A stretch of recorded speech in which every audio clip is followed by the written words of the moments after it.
సర్వోన్నతుడా నీవే నాకు ఆశ్రయ దుర్గము, ఎవరు లేరు నాకు ఇలలో, ఆదరణ నీవేగా,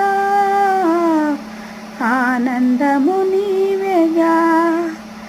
నీ దినములన్నిట ఎవ్వరు నీ ఎదుట నిలువలేరని యెహోషువతో వాగ్దానము చేసినావు, వాగ్దాన భూమిలో చేర్చినావు. నిందల పాలై నిత్య నిబంధన నీతో చేసిన దానియేలుకు సింహాసనమిచ్చినావు, సింహాల నోళ్లను మూసినావు. నీతి కిరీటము దర్శనముగా దర్శించిన పరిశుద్ధ పౌలుకు విశ్వాసము కాచిన